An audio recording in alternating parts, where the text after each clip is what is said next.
Okay, so this one is about the nature of responsibility. And responsibility is, I've talked about self-responsibility a lot on this podcast, but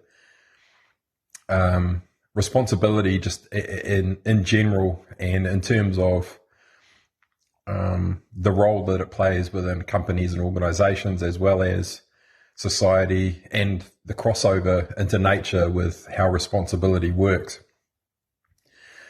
And so the first concept I want to throw up is that of cause and effect. And I think what I want to do first is just establish just a baseline of understanding that no matter what man-made laws exist, the nature of cause and effect is inescapable. It's an immutable law that governs the nature of the reality that we live within. And so any laws that are created within that framework, they're not real. They're just man-made.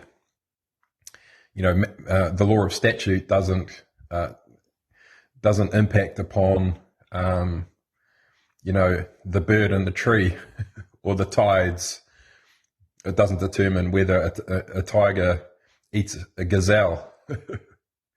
So they're just man-made laws that we choose to bond ourselves to. And in fact, the mechanism and the vehicle for man-made laws, human-made laws,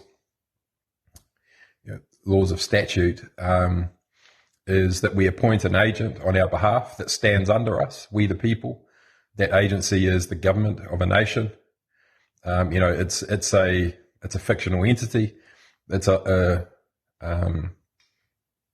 corporation or some form of entity that's appointed as an agent on our behalf, and that agency is empowered to, establish a judiciary and an executive and a legislative, for most of us, branch for the purpose of appreciating the assets under our custodianship. But it's important to understand that, in order to meet a currently unmet need, that's the purpose of having an economy and a government, is that we, the people, are appointing agents who are equipped and who are authorities in actualizing the potential of the resources around us within the environment that we're the custodians of, and from within the bodies of the human beings, the dormant potential within a human being to meet an unmet need. Now, within nature, so in terms of responsibility, within nature, your life is not protected and guaranteed and insured. You're not entitled to your life. You could be walking, in India, you could be walking through the jungle. Next minute, a tiger jumps on you and eats you. So in terms of nature, you're not entitled to your life. You're not assured, guaranteed of life. And so one of the things that we want, and if we're appointing an agency to act on our behalf and to act in our best interests, an agency that we can trust to always have our best interests in heart, we want that authority to be capable and powerful enough to protect us, to keep us safe, because we're not guaranteed safety in the natural world. And so that's one of the first things that we need in order for us to trust in that authority and for us to pledge our allegiance to that authority. We have to trust them that they can keep us safe. And, this goes back to times when there was no man-made law. There were just, small kingdoms and, people invading other villages and kingdoms. And, if you had not pledged your allegiance to a specific kingdom, then you were extremely vulnerable. And so there was huge benefit as a common person to pledging your allegiance to a specific kingdom so that they can keep you safe from other kingdoms. Now, along with that pledge, you're pledging yourself. I pledge my allegiance to Kingdom X, and I swear to XYZ, ABC, whatever it may be, the least of which is to fight on behalf of that kingdom, and etc. as part of the army, if you're a man. It may be some skill that you have, that you pledge that skill to provide that for the rest of the kingdom, or whatever it may be. And so you would enter into a common law, you would make a pledge, and that pledge was accepted, and you were under the you were being protected and preserved by the kingdom from the natural world. And so it's the same kind of thing that we have with governments. Well, that was the originally intended purpose. Is I pledge my allegiance to, and they still do this in the United States, where they pledge their allegiance to the flag. And it's it's kind of a tradition now, I suppose, that people don't really understand. It's just something that they do at school. But this is the vehicle, this is the mechanism. But we, the people, the government stands under the people. And this is really important to come at the way that you live your life and your approach to being self-responsible is to come at it from the perspective that the government stands under the people. It's very important to understand that, because through the mechanism of agency, the government is empowered to act on our behalf. And so we give it the power to have authority and to impose its will upon us. So it's a very interesting dynamic where we've forgotten that power is not meant to be impinging upon our free will. It's meant to be executing our will, you see? And so I think the mechanism that's been lost over so many years is the vehicle for the unified voice of the people. It's kind of lost. And it's more fragmented. There is no real unified voice of the people. And, we've got so many traditions that linger within this space that are so outdated and, quite honestly, obsolete. And I was having a joke with my father last night about the way the government runs, where you have, you have the Speaker of the House, and then on two sides of the House, you've got on one side, you've got the incumbent political party and their allies to make up the majority. And then on the other side, you've got the opposing party and their allies, and they're completely divided and opposing each other, playing a zero-sum game for the purpose of obtaining power. And I was just saying to my dad, because in New Zealand we've had the ex-CEO of a massive company here, who's a very astute commercial guy, become the leader of the opposition party. And so he's bringing that commercial astuteness and hopefully the ability to turn, to move New Zealand towards becoming a wealth generating nation and vehicle for its people. So you've got that coming in, but nonetheless, all you have is they're just trying to win against each other. And I was just saying to my dad, imagine if we ran businesses like that. Imagine if we ran a company like that, like you had a massive company and you're purposefully recruiting people into your company to be opposed to each other. So you're going to be in the opposition. You're going to be the incumbent, and what we want you to do within our organization is try to beat each other at doing the same thing. I mean, it's really laughable when you think about it, that we actually run the biggest company of all, which is the company of the nation of New Zealand Incorporated, or whatever it is, which is meant to be a wealth generating vehicle for we the people. And we run it like that.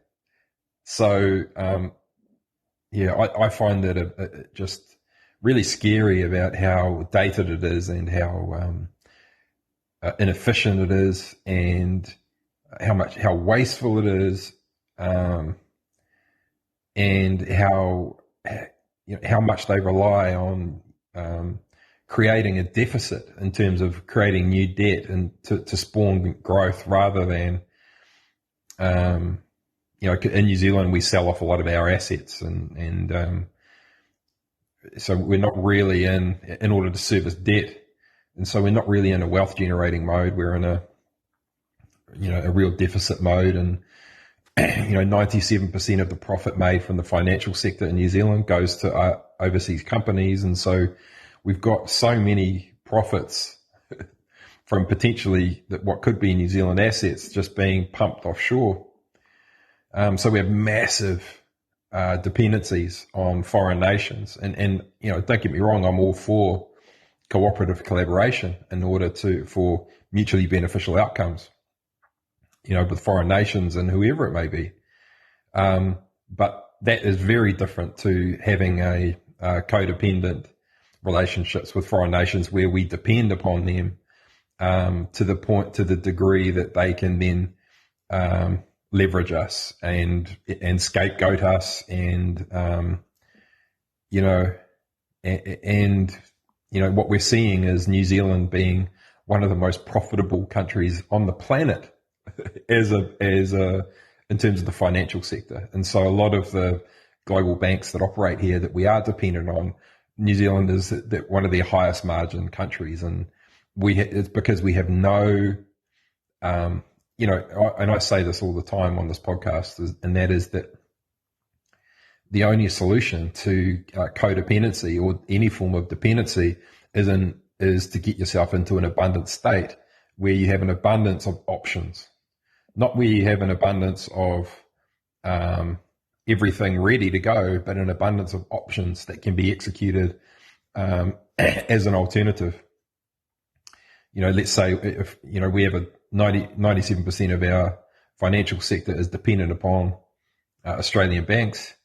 Let's say Australia gets wiped out, some cataclysm, and so we're stuffed, so we're vulnerable. So that's not acceptable as a solution for the nation, for so many obvious reasons. And so the priorities for New Zealand, in terms of it becoming a wealth generating vehicle for we the people, is it has to prioritize projects that begin liberating us from our codependent commercial relationships, so that no matter what happens, we know we can stand alone. We know that we can survive on our own.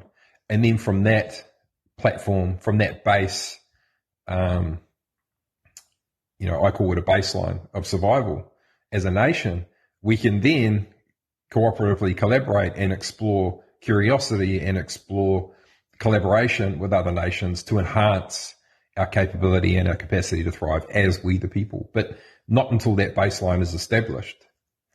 And so you have a scenario here where, if it were me stepping into, if I had to step into the political system as it is now, as the Prime Minister, as an example, with a majority party behind me supporting me, then it's the first thing I'd be doing, is initiating radical reformation of the internal infrastructure of the nation of New Zealand, to liberate us from all of our codependent relationships, so that we at least have an abundance of choices available for essential services, and the cultivating of a baseline asset portfolio that guarantees the survival of every human being without having to leverage debt. And then from that platform, you then begin using the surplus to then fund productive expansion and the exploring of innovation, and interdependent relationships with foreign nations that that regardless of what happens as an outcome of those relationships, we've always got that baseline to fall back on that will ensure our survival and get us into a wealth generating situation and mindset. Now, obviously, this is a massive task, but what's important to understand is that we, the people, are the ones responsible. You know, having and putting an authority in place and then blaming the government for everything. Well, we are the people.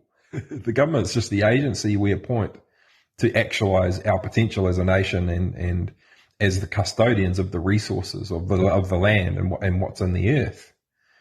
So, you know, it's our business, it's our company, it's collectively our company, the nation of New Zealand. So if you owned a company and you had infighting, you had a culture of a zero-sum game within the leadership of your company, what would you do? You take charge. You don't stand there and blame the leaders of your company for doing what they do. You observe their behavior and you respond. And this is what responsibility means, your ability to respond. Responsibility. How are you going to respond? It's your responsibility because you hold that power to revoke that authority, to bring in, a third party to educate people, to bring them up to speed, to give them new skills, to reconcile the conflict. You bring in people who can provide conflict resolution so that you can move together as one unified whole, not opposing parties trying to beat each other at the same game. Utter nonsense. Ridiculous in the context of the government of New Zealand being the wealth generating vehicle for we the people, being the actual company that we the people own for the purpose of actualizing the dormant potential of the assets of the genetic potential of the human being and of the potential of the resources within the earth. So the expertise, skills, and resources under the custodianship of we the people is the potential wealth of this nation. End of story. And if you try and say that we can't become self-reliant with what we have collectively now, expertise, skills, and resources, that we can't become a wealth-generating nation now, then you're deluded. That is an absolute mountain of resources that if we become skilled enough at dissolving, at disentangling ourselves down to our base value in terms of I'm a photographer, I'm a videographer, I'm a graphic designer, I'm a leadership coach, I'm a web developer, I'm a until we can distill ourselves into a base principal asset that we can all see, we're never going to be able to look at those assets as a collective and go, okay, if I bond that asset to that asset and to these 12 assets and to this resource that comes from the earth, if I bond them together in this unique way, I can form an organization that can meet the unmet need of the market in terms of XYZ. And if I know there's an unmet need and I can see there's a productive enterprise and I can activate and actualize the dormant potential of all of those assets as a unified whole, then I know that it's valid for me to mint a virtual currency in order to facilitate the process of actualizing that potential so that action and transaction can take place within that organization and the value chain that constitutes the ecosystem that it's expressing its nature into and deriving its sustenance from. And it has to become elementary. What are our assets? What are they worth? What are the ones that are unseen, that are within human beings who are too shy to expose them? or haven't had the encouragement in their life from their family to unearth them, or who are averse to the necessary stress and pressure that needs to be applied in order to reveal the inner gifts that we have. You know, a diamond has to be placed under pressure, and the compounding, you know, it's a piece of coal, the compounding impact of that pressure over time produces a diamond. And that diamond was on the inside of that piece of coal. But without that pressure and without the constitution to endure that pressure and to transcend it and to purposefully apply it, you're not going to have the constitution to actualize your potential as a human being. And the same goes for the resources within the earth. This is how it works. So responsibility, this is what it means. Do we want to be self-responsible as a nation? Because it doesn't matter whether we do or we don't. We just are.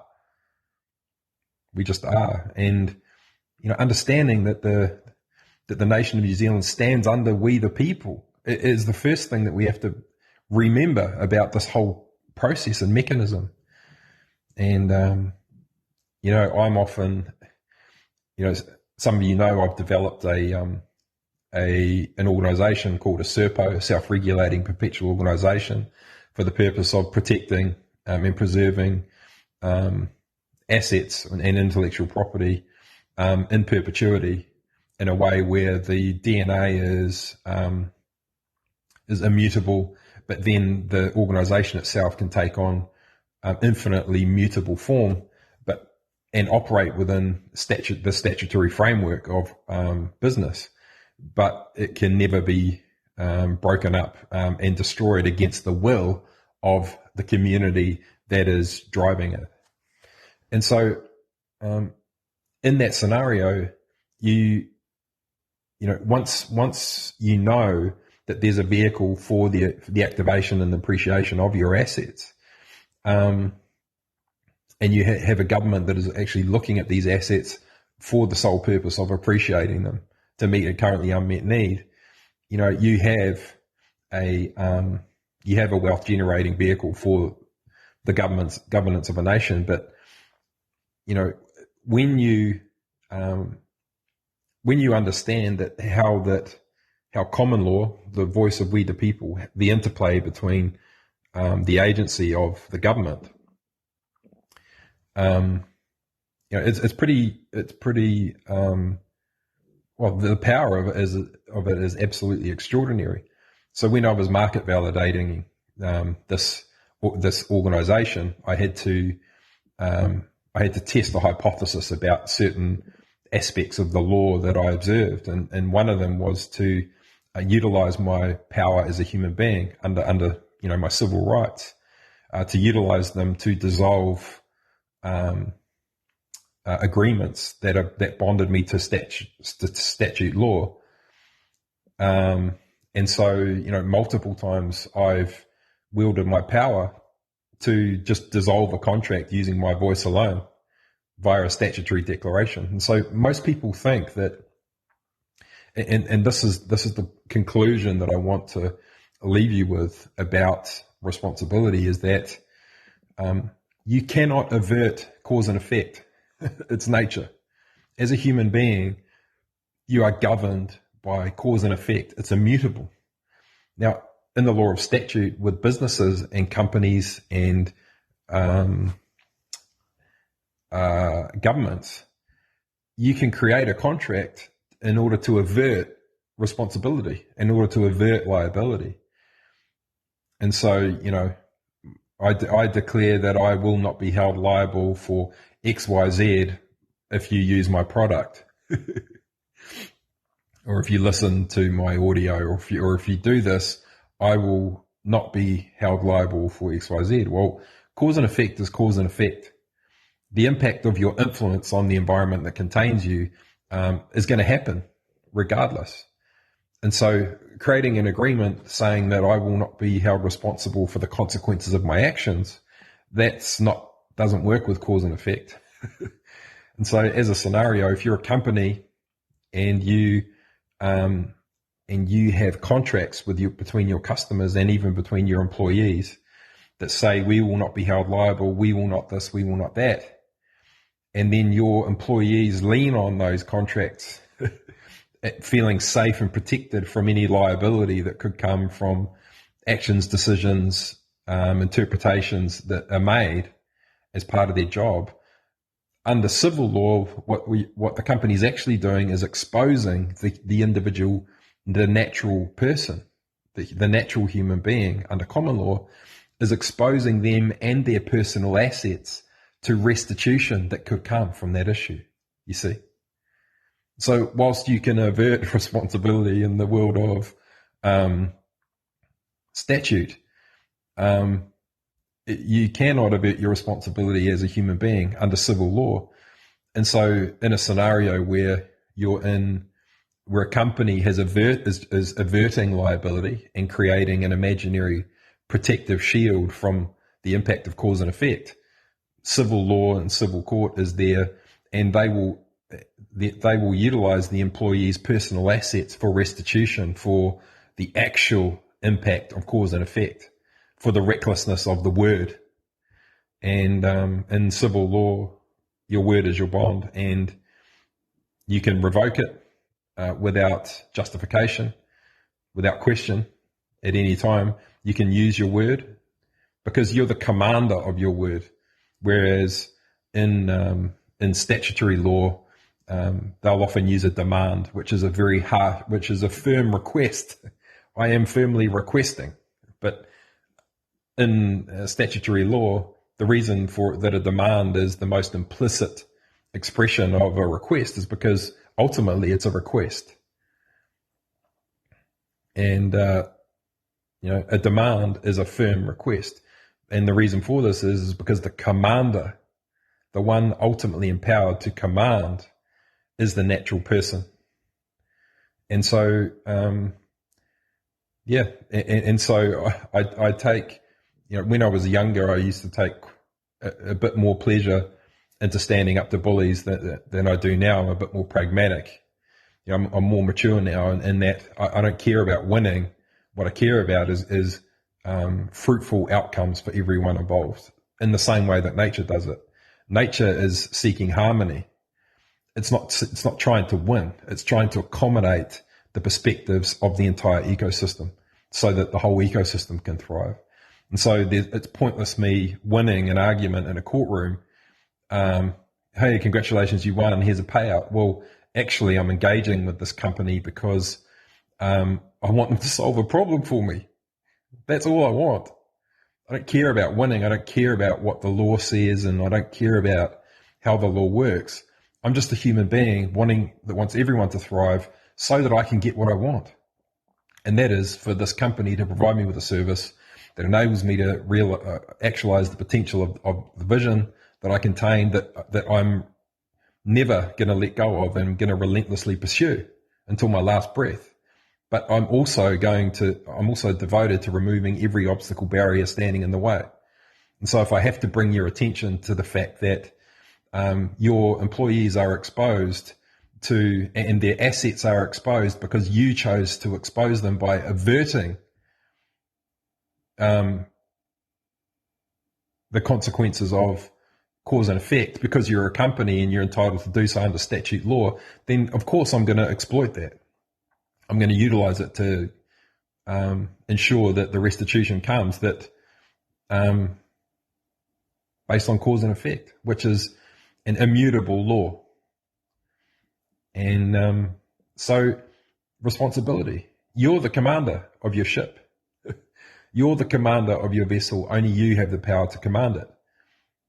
The government of New Zealand is an agency who imbued to act on your behalf, has authority to act on your behalf, and you've transitioned your physical body as an asset, as collateral, and so it can ultimately, repossess that vehicle.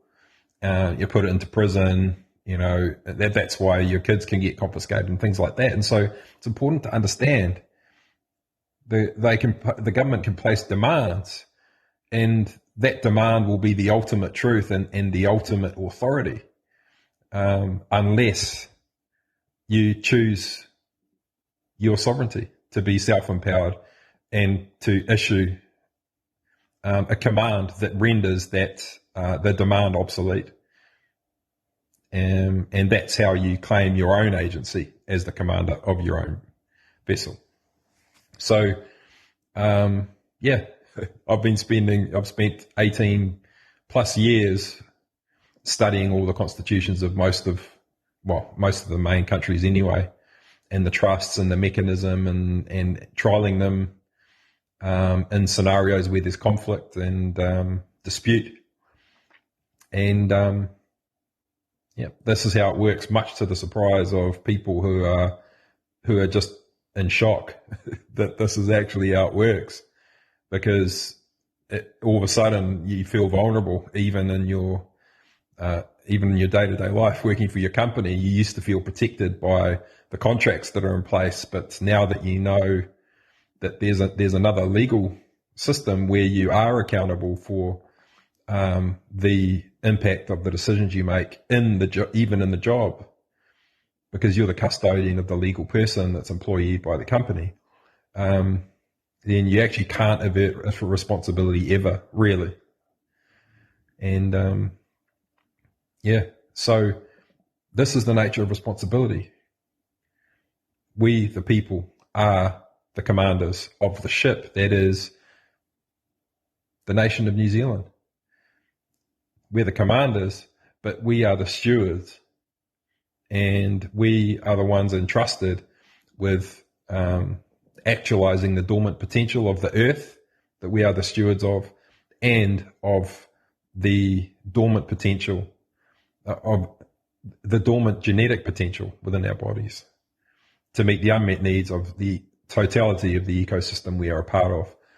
And if a government, or if a company, or if a statute law stands in the way, then we just command that those obstacles are removed, and it is done.